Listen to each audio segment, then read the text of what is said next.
I'm Lisa Bilyeu, and I went from housewife to co-founder of the billion-dollar company Quest Nutrition and now president of Impact Theory. Our mission with this show is to empower you and all women to recognize you really can become the hero of your own life. Welcome to Women of Impact.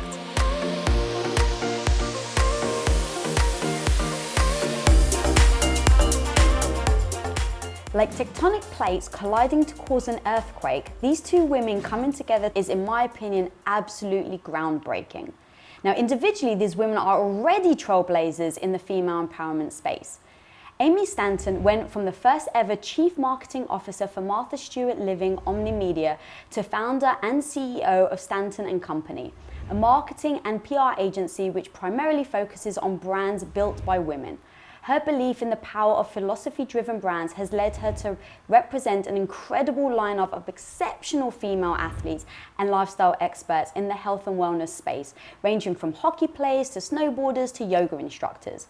And on the off chance that this badass TEDx speaker has some free time, she of course doesn't Netflix and chill, but rather she suits up and runs, completing 5 marathons. I'd also like to introduce to you the incomparable Catherine Connors.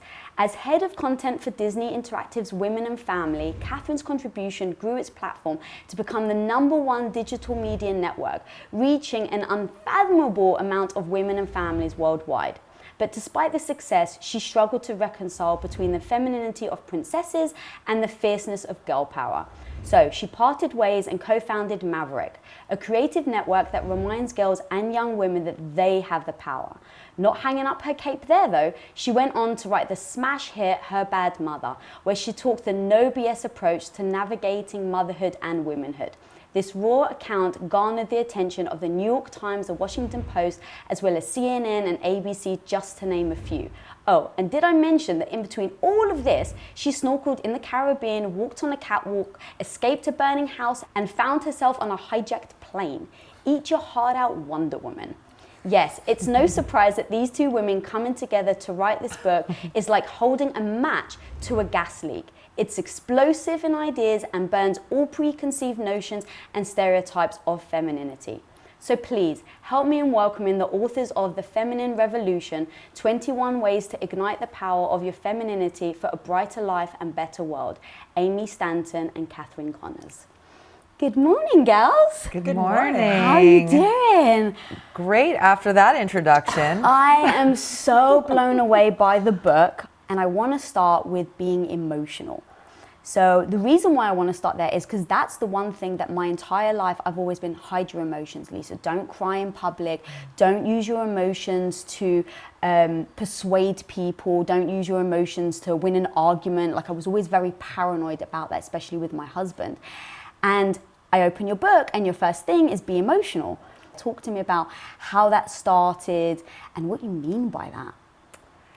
Well, I think it's contextualized by this idea that femininity has been perceived as weak by society, and then we've now inflicted this upon ourselves and potentially been hiding some of our feminine qualities. So we take those feminine qualities, the first of which is emotionality, and show why they've been connected to the feminine, why they've been perceived as weak, and then actually show why, in fact, they're not only not weak, they're powers. There are superpowers. Can you take me through that then? Why do you think they started being perceived as weak in the first place?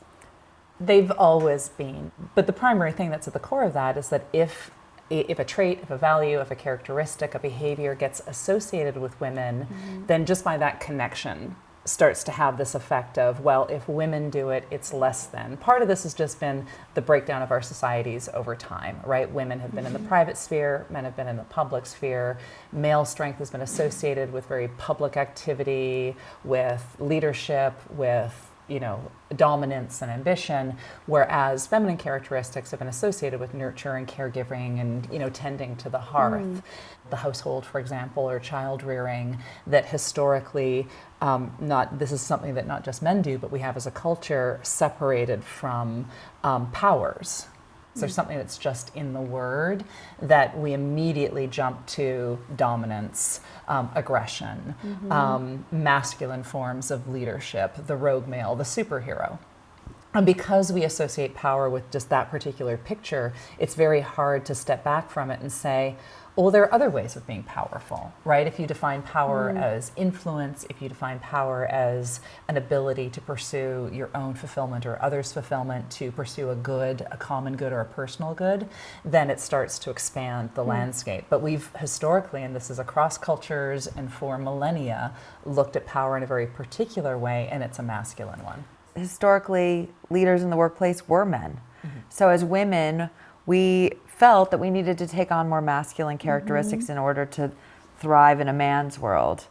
And what we're saying is that may or may not be the case. We still believe that those masculine qualities, assertiveness, directness, confidence, that those are important and that we value those enormously. And even looking back to sort of the impetus for why we wrote this book, my personal inspiration when I started thinking about this, which was actually 5 years ago, was starting to question whether I had developed too many of these masculine traits because I was so focused on my work life and my work, developing my work persona, and wondering if those were serving me in the rest of my life, but also wondering if I was hiding some of the biggest, most important parts of myself. So my emotionality, my sensitivity, I'm a crier, and starting to think, why am I hiding those things? And why am I not bringing my full self, my full authentic self, wherever I go? I love that. And when you said, is it serving me in the rest of my life? Like, I live my life under that. So anything I do, I'm like, does it serve my goals? Does it serve what I'm working towards or not? And if it doesn't, then I sideline it. If it does, I do. And in business, as I was kind of working more and more, I was reading more books, and everything you read, especially for women, is don't cry in the workplace, don't get emotional, you will be dismissed if you do. And so it was like, it seemed like that made sense. Like, okay, yeah, I actually get it. Men don't normally cry in business meetings. You don't want to be dismissed as being emotional, so I'm going to go in there and, you know, have like my my guard up and make sure I don't get emotional, which is why I found this so fascinating, because I just thought this whole time I've been hiding my emotions because I thought it served me, but could I have been tricking myself? And actually, it doesn't serve me. So, is there a fine line then in being emotional, whether it's like in public or in a workplace or just in general, where it's like, yes, you should be emotional, but up to a certain point? Or is it like, be yourself and just own it?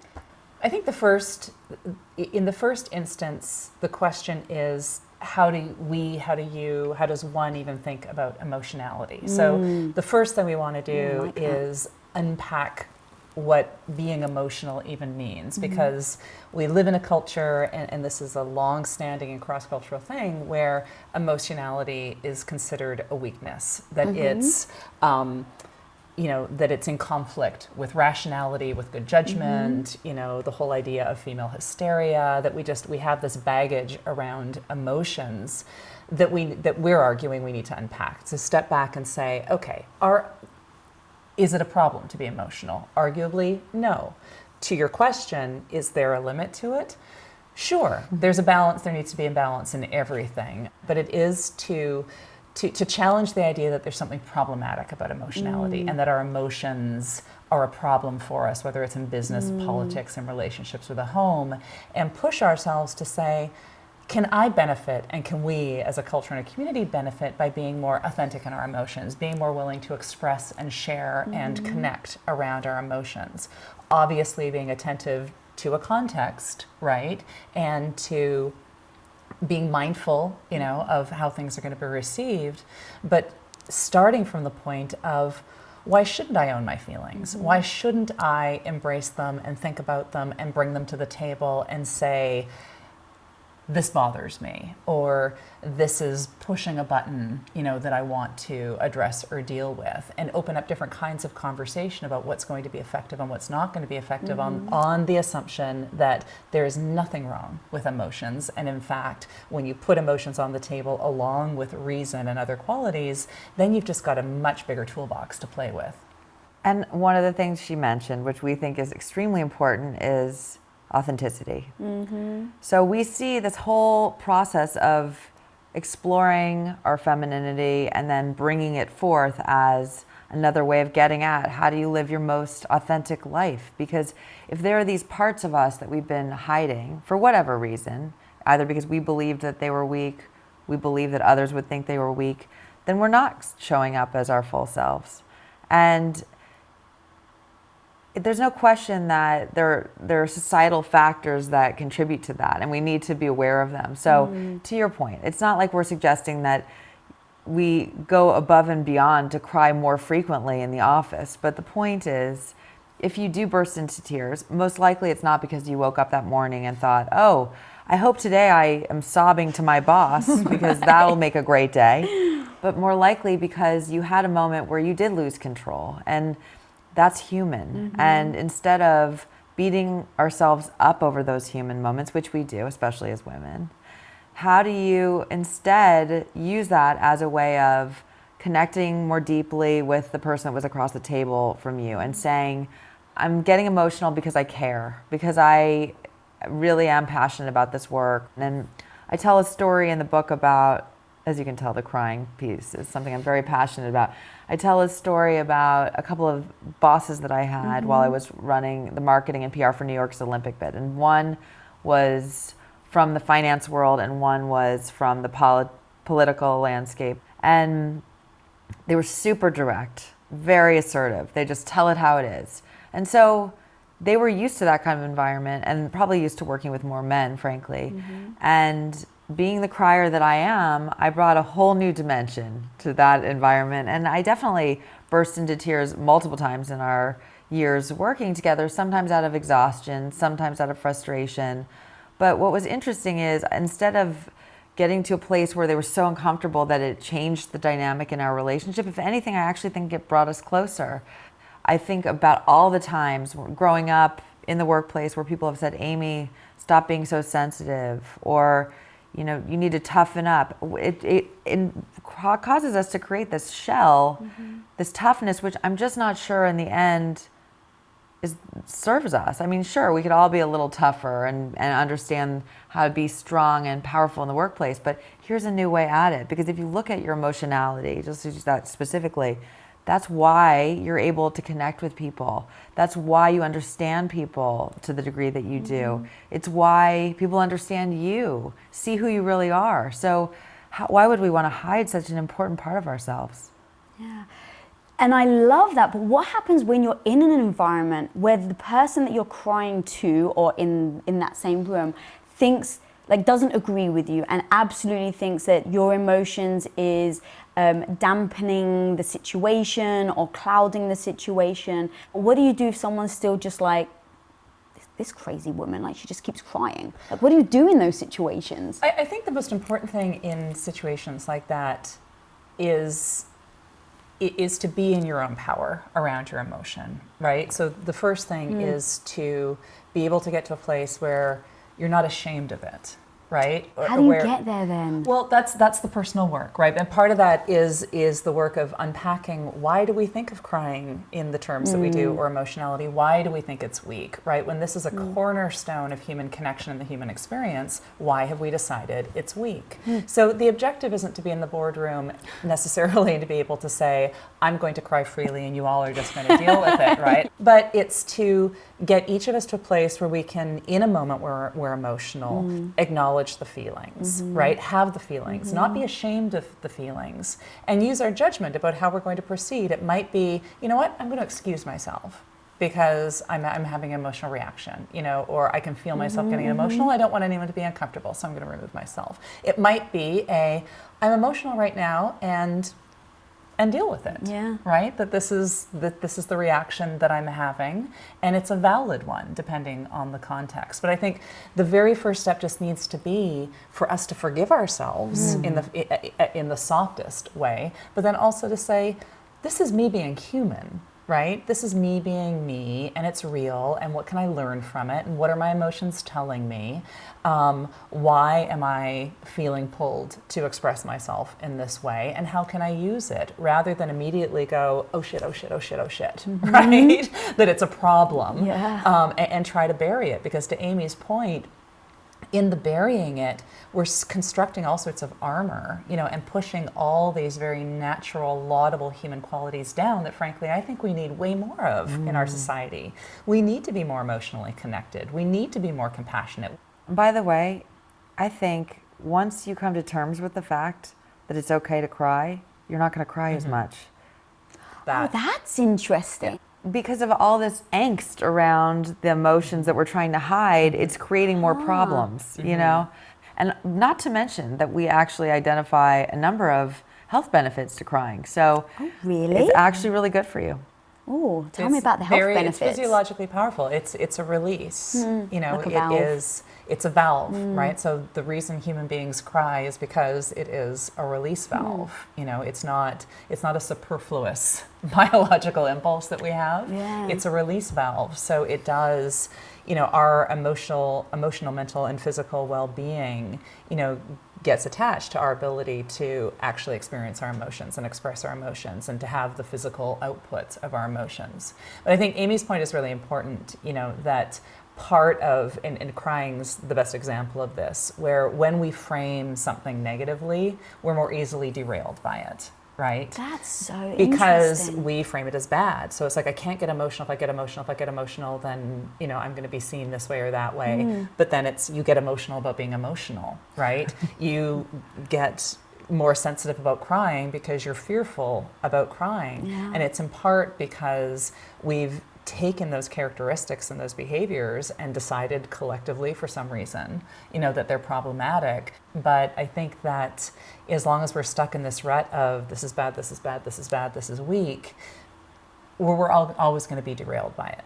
Yeah. You guys are literally changing me in real time right now. Because as a joke, so I've been with my husband for 18 years, and he used to joke all the time saying I was dead inside because I didn't cry. And it wasn't like out of like, don't see me cry, let me go hide. I don't feel the impulse to cry. But it doesn't mean that I don't feel. And that was the first moment that I realized, wow, I'm actually doing this to myself. I'm actually pushing down, like you were saying about the armor, right? I had built up armor, and it made me go, how did I build up armor? Like, why on earth did I even do that in the first place? So I went back in my life and started pointing out things that had happened to me that had led me to here. So for instance, my parents got divorced when I was young. I remember walking into the room with my mum crying, and she would wipe all her tears and pretend nothing was wrong. So from an early age, I learned that tears make other people sad, and I don't want to make other people sad. But I recognize now, especially with you guys here, it might not be serving me. So now I'm like, how do I unwire it? Because it's been like 25 years longer than that I've been wired to be like this. So it's not me holding back. It legitimately is, I don't understand why people are crying right now, because I don't feel the impulse to leak water from my eyeballs. Right. Not everybody's a crier. I mean, that's important too. If we can reframe what crying represents, then we give ourselves permission, perhaps, for it to emerge, right? You might not need rewiring, but maybe if you have a different relationship to what crying represents, then there'll be moments where they do start to come organically. But it's also okay if they don't.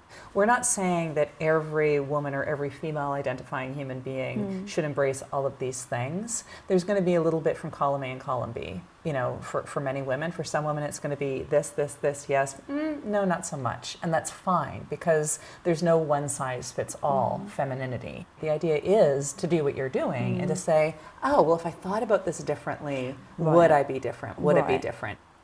So it's an interesting thing, because it's really, for me, really what you said really resonates, because even though obviously I've described myself as a crier and I've always been pretty sensitive, I definitely think because of my work felt like I needed to toughen up, and did. And then I started wondering if the reason I hadn't met Prince Charming was because I was bringing this tougher, more assertive person and not showing the sensitive, emotional being that I really am to my romantic relationships.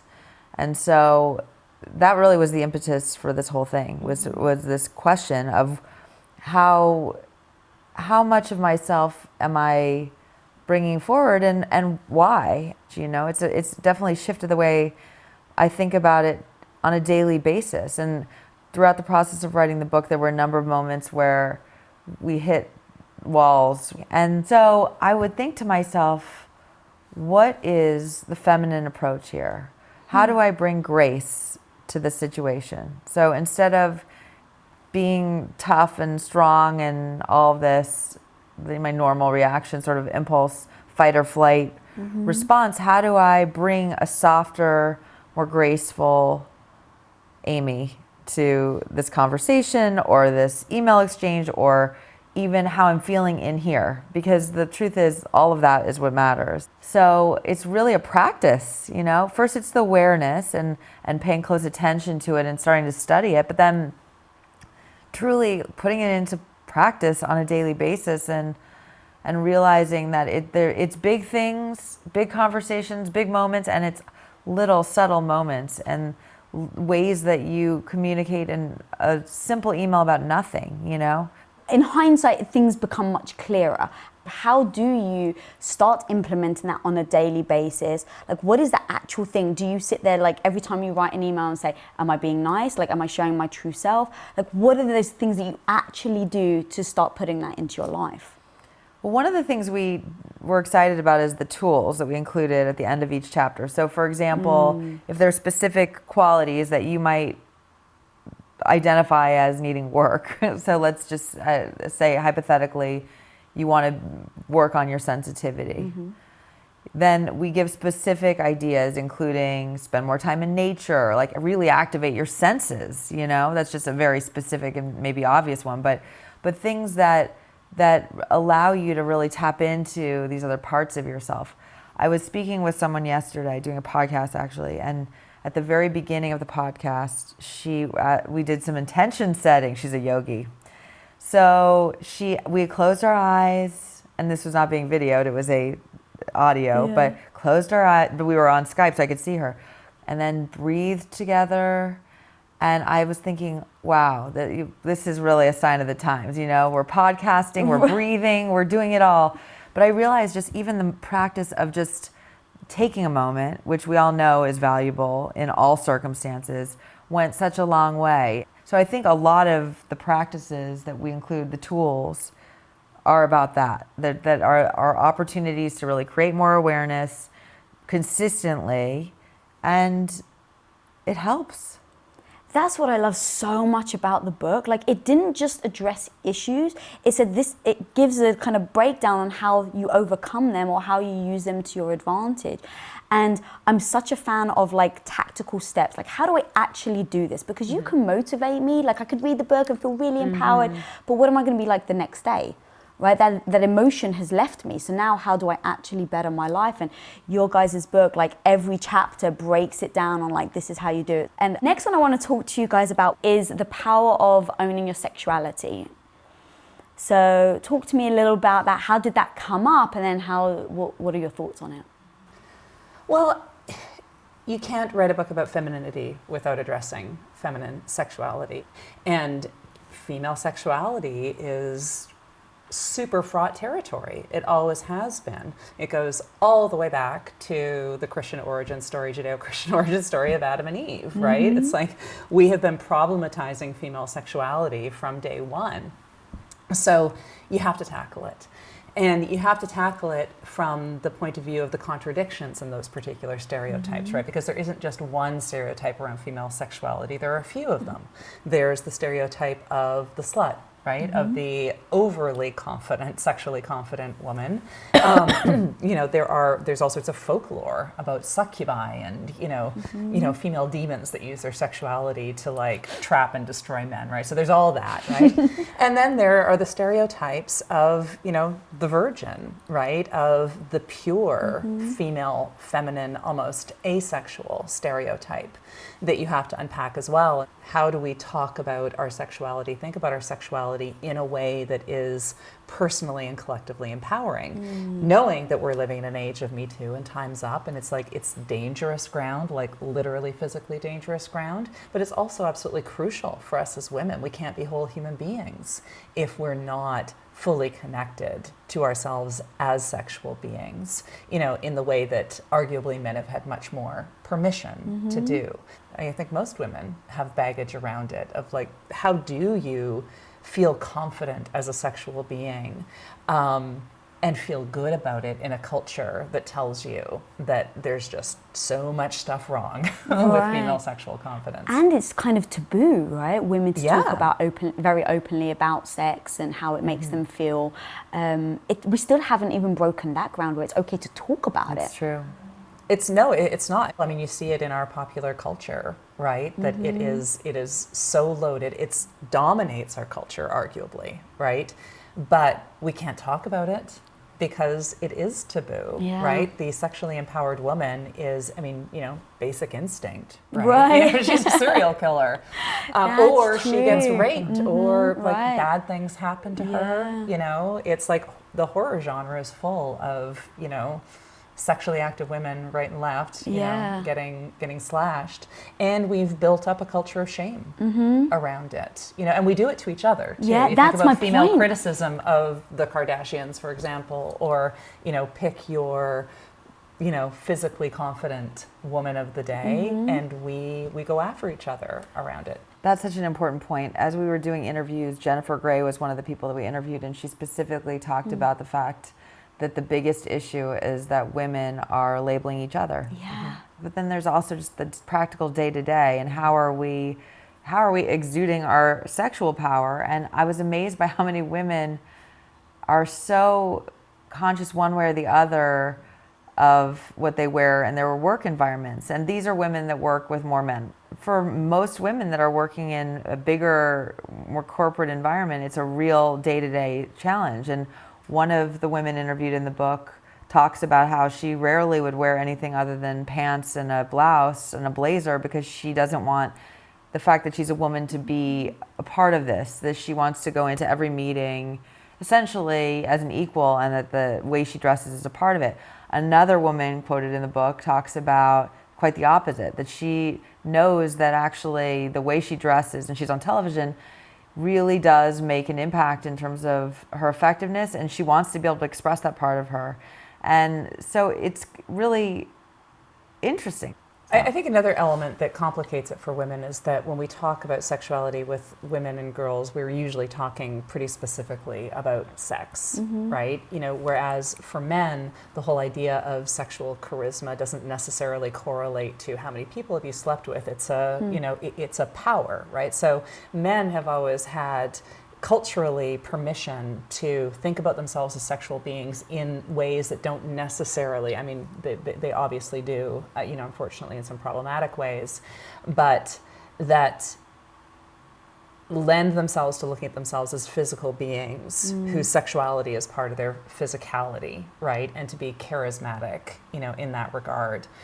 So one of the things that we try to do in the chapter on owning your sexuality, on that sort of, we touch on it a bit too, on seductiveness and those sorts of things, that a starting place can be, think of yourself first as a sensual being, right? Like, it doesn't have to be about how you're using your parts, but who are you as a physical being that has parts, right? Who are you, you know, what brings you physical joy, right? Not necessarily through, you know, sexual intercourse, but through, maybe it's like how you feel after a workout, or after you dance, you know, or in a bubble bath, or the way red wine feels on your tongue. Thinking of yourself as a sensual being, getting a sense of who you are as a physical creature who is female or feminine, right? And how does your identity as a physical being tie into that? Then we can start, I think I have fuller conversations of what that means in terms of sexually confident beings, and how we talk to each other and potentially support each other as sexually confident beings, how we talk to our daughters, crucially, about sexual confidence and knowing what your likes and dislikes are, and what you're going to give permission for and what you're not going to. But we have to start from a place of, as with all the things in the book, of kind of unpacking the problems around it and asking ourselves to kind of drill down to what's the core element of this. Yeah. And how much do you think that we worry about being judged by others, whether both not just men, but also by women? It's like, if I dress sexy, and are they going to think of me in a different way? And what do you think about that? And how do we change that narrative? Well, it's so funny because the first thing that occurred to me when you said that is actually it's even more for me. I'm judging myself. You know, have you ever had that feeling where you put something on and you actually love it, but you think, oh, this is so different. This is so not me. Like, there's a part of you that maybe wishes that it were, but that you don't even know if you could pull it off because it doesn't feel aligned with this person that you've put out there already, you know? And I think, like, in a way, I could wear that outfit, and sure, it would get a response from others, but it'd probably be a positive one because it would just be a new side of me, you know? But I'm the one holding myself back from that. That's interesting. You know, and I think, yes, I think we're aware of the fact that men might respond a certain way, women might respond a certain way, but that ultimately we're the ones that are probably our biggest critic and holding ourselves back the most. I've had a number of conversations with my daughter about this. You know, she's going to be 13 in about a week and a half, so she's right in there. In the context of what she introduced me to this term, crop top girls. Oh, what does that mean? Well, she was using it as a phrase to describe a type of girl who is dressing for boys, and specifically not because they want to, it makes them feel good. So it's like there's a difference between the kind of girl who just wears what she wants for herself, right? And the kind of girl who does it because she thinks boys are going to like it. So, you know, in like the women's studies nomenclature, dressing for the male gaze, right? And they're aware of it. You know, she's not even 13 yet. You know, she's in 8th grade. And they're thinking about this and making the distinction between, are you doing this for you, or are you doing this for a reaction? Now, I want to be careful about suggesting that, you know, there's not necessarily anything wrong with dressing for a reaction or comporting yourself for a reaction. You know, we want positive feedback, right? But I feel, and I told her this, that she'd hit on something important about the starting with the what makes you feel good, right? I personally don't feel sexiest in dresses. I feel sexiest in, you know, jeans and motorcycle boots, right? And so for me, it's a question of what makes me feel good about myself. And what I wanted my daughter to really affirm for herself in these conversations we were having was what you've honed in on is the question of self-authenticity, right? What feels good for you, right? What makes you feel good about you? And ultimately, that's going to translate into healthy sexual relationships and romantic partnerships, that if you know what makes you feel good, then you're going to be better able to have partnerships where you can communicate to somebody else what makes you feel good, you know, and you can engage as confident human beings. And part of her point was she didn't want to wear crop tops, right? They don't make her feel comfortable, right? So if she were to choose to do that just because it got the reaction, then that's where the problem comes in. Yeah. And you're relying on your self-esteem to be dictated by how people respond to you. Giving away your power. Right. It seems that so many of us haven't spent the time even figuring out what does feel good, though, because perhaps we have been trying to conform to a certain thing, or we've been making assumptions about certain things. So that's also part of the process. When I first started the business, it was exclusively focused on women's sports and female athletes. And I remember very specifically a young woman, a female athlete, that was posing for Playboy at the time, and she had done other stuff in Maxim, and so she was taking her clothes off probably more than other female athletes. And so I was pretty judgmental about it, to be honest with you, in the beginning. And I used to think, oh, like, why would they do that? What a mistake. And in the long run, they're getting pigeonholed as a specific kind of athlete that's going to only attract men for their looks, and they're never going to really be able to, in a substantive way, build a larger audience. And the thing that's funny is I, over time, realized that a couple of the young women that were specifically taking their clothes off a lot, they loved doing that. And so I realized that, you know what, as much as I had my own opinions about it, and I didn't represent those women, but I really changed the way I felt. And I thought, you know what, I have a lot more respect for them it was wrong of me to make this judgment about it because I had my own preconceptions about it. And the truth is, this seems like this is who they are, and they're doing it because they want to and enjoy it, not because they're feeling a pressure or because they haven't thought about the repercussions. So I guess the point is we all have the opportunity to grow and shift and change our perspectives around this stuff. And that's what I was going to say, right? I think that makes the difference of having a distinction between why are you doing it. I actually want to talk to you. You did a video about being a mum and your sexuality. Tell me about what made you do that in the first place. I found it so empowering, and I don't even have children. But I was like, I love that you're willing to talk about that. Going back to why we don't really talk about, like, why we're not having open conversations about sexuality. What drove you to do the video in the first place? And if you can explain what the video is about. You did your research. That was a while back. So in those early days, you know, when opportunities emerged for taking on difficult subjects in a public space, in a public way, for me, the motivation was, I want to give permission for other women to talk about this, right? And you can only really give permission by doing it, right? So in the same way that we were starting to push the envelope on forcing conversations into the public sphere about breastfeeding and about postpartum depression and about how hard it is to be a mom, which led to all sorts of other broader stories about how hard it can be to be a woman in this society. Sexuality was a big piece of it, and especially for mothers who are simultaneously the most sexual beings if they're biological mothers because they had to have sex to get to where they are, but also the most desexed beings, right? Because mothers are supposed to be pure, right? Mothers are supposed to be asexual. Sex becomes really complicated when you become a mother. There's all sorts of stuff to talk about. So when I was invited to do that video, it was like, hell yes, you know.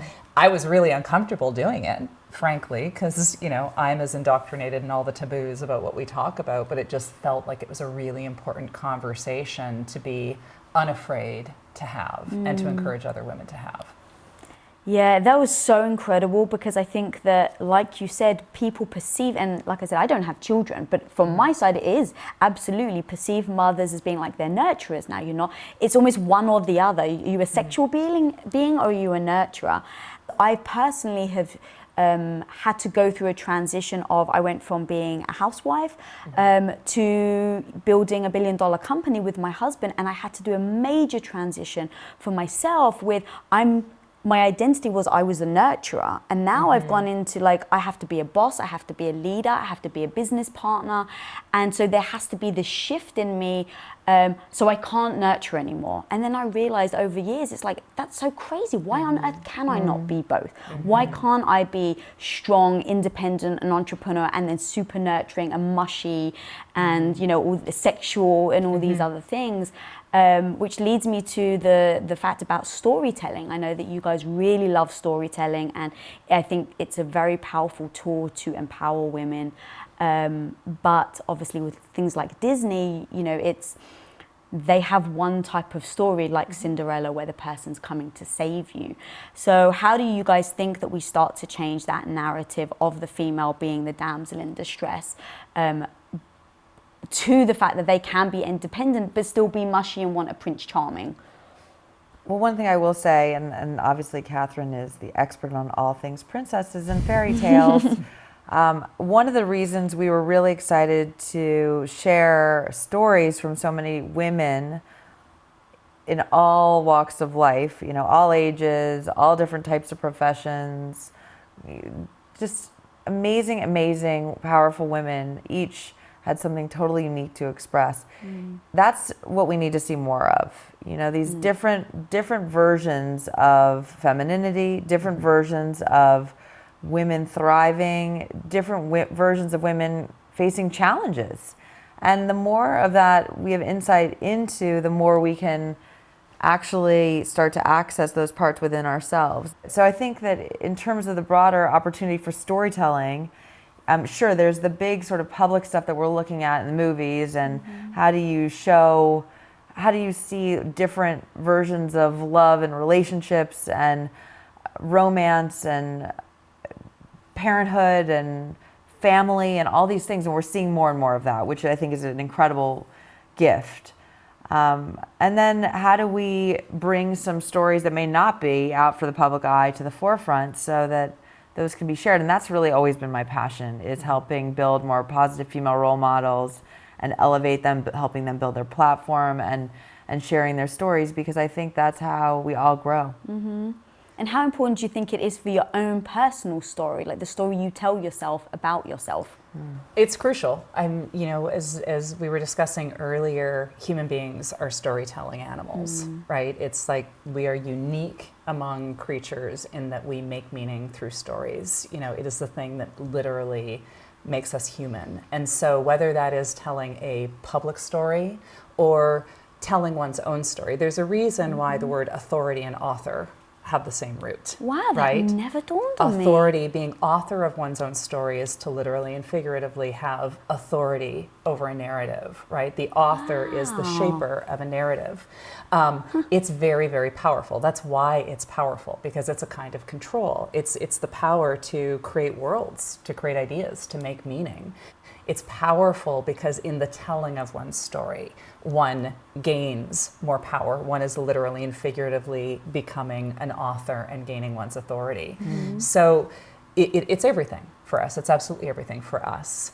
To the first part of your question, we create more diverse stories for women and more gender authentic stories by making space for more female storytellers in the public sphere, and that's why these public conversations are so important. My next act will actually be that of making space for female storytellers, because I don't think, to your point, that we're going to really be able to see much more authentic representations of the diversity of women's experiences and of femininity if we just don't have women in the space of storytelling, and getting past the gates and able to tell their stories, share their stories, make up stories, represent the myriad ways it means to be a woman in the public sphere, so that we can really get the fullest and most complex picture of who we are as women, as girls, as female identifying beings.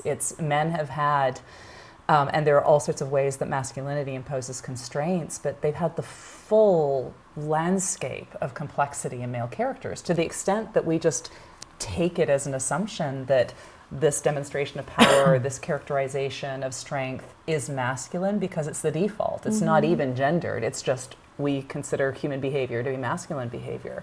We need the same for women, but we need to see problematic female characters. We need to see, good mothers and bad mothers, slutty women and virginal women. And, we need to really see the full scope in fiction, and we need to have more women able to share what the personal experience of their lives is in order to break the mold a little bit, on the Disney version of A Princess Story. And Amy knows this, has heard this probably too many times, that I actually think that we also impose a lot of problematic assumptions even on the Disney versions of the stories because of our complicated feelings around femininity. But you're quite right that there has been just sort of fairly set, consistent characterizations of women that have influenced how we understand the place of women in storytelling, and we need to break out of those molds. Yeah, I love that.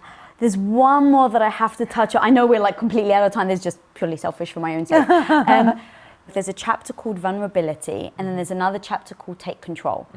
And I love that so much because to me they seem completely contradictory. Being vulnerable, at least before I read your guys' book, interpreting vulnerability meant weakness to me. It meant opening yourself up to getting hurt, to somebody potentially taking a stab at you. So in order for me to control my life or my emotions, I cannot be vulnerable, is what I used to think. So can you take me through those chapters and what your thoughts are? I think it's part of what we got so excited about, is as we were starting to identify the chapters, and yes, there could have easily been more than 21, we realized that not only was there a long, long list of qualities that have been used in negative ways to describe women, but also that we're getting these messages that are completely counter to one another. So as for you, the idea of vulnerability and being controlling, how do those two things go hand in hand? All of these things we say can coexist because the fact is we are complex beings, you know? Why have we convinced ourselves that these things can't coexist?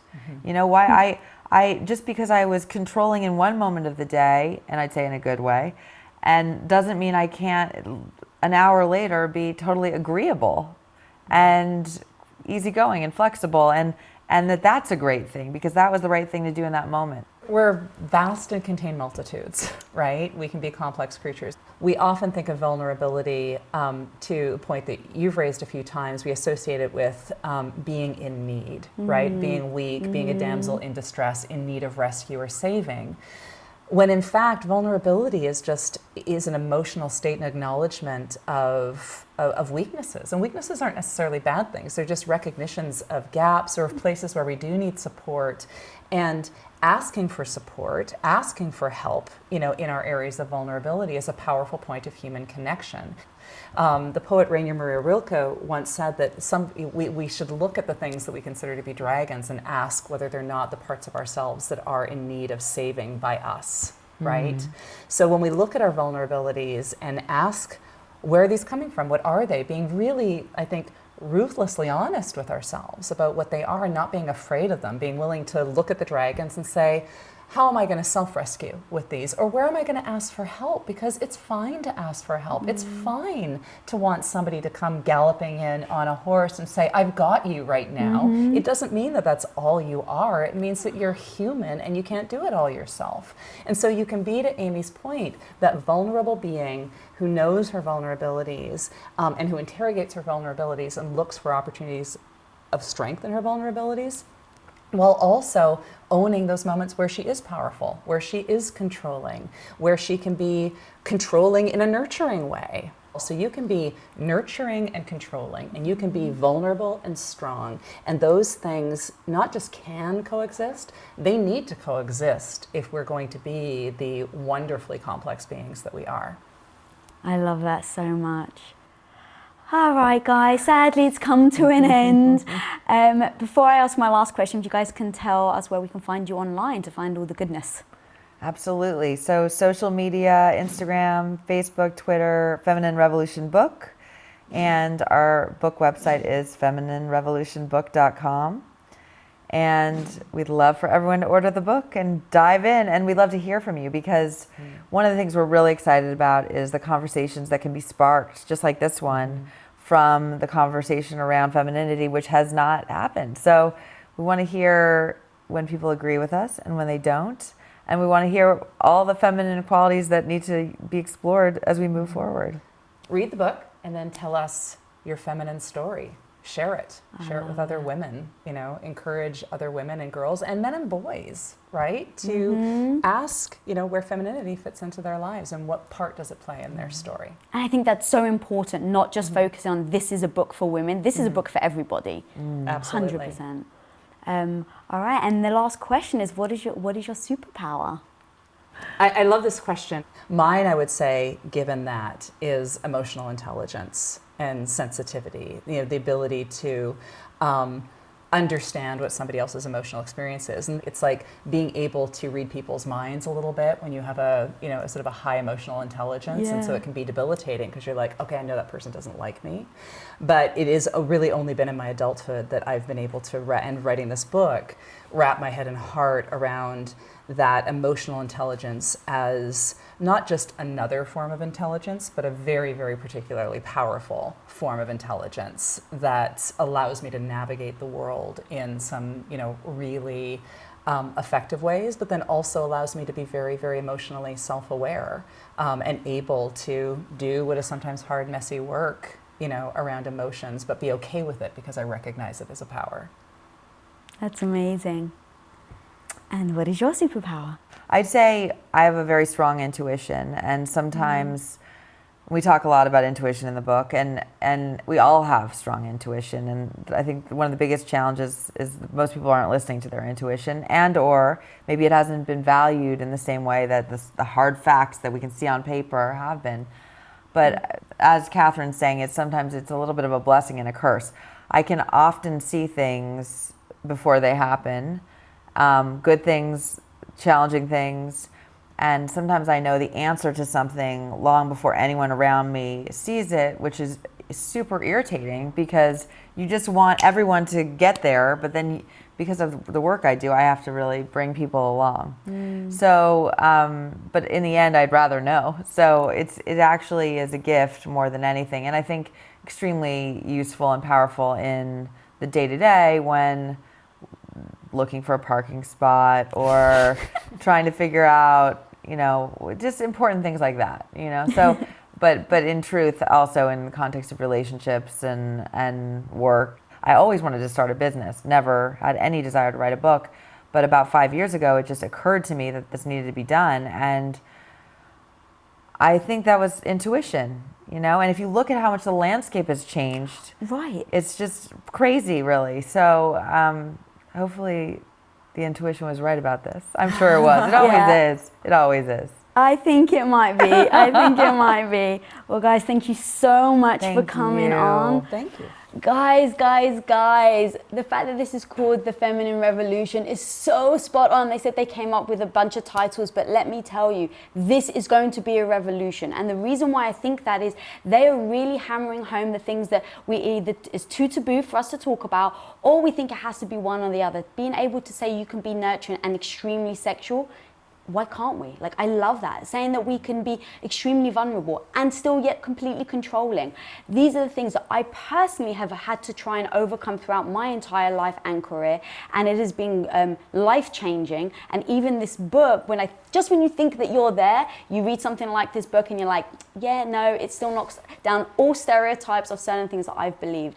You are the authority of your own life. Take the control, be the author, and create the story that resonates with you. Thank you guys for watching. Please subscribe if you haven't already. Until next time, go be the hero of your own life. What up guys, Lisa here. Thanks so much for watching this episode. And if you haven't already subscribed, click that little button right in front of you. Click, click, click away. We release episodes every Wednesday, so be sure to get notified. Till next time, go be the hero of your own life.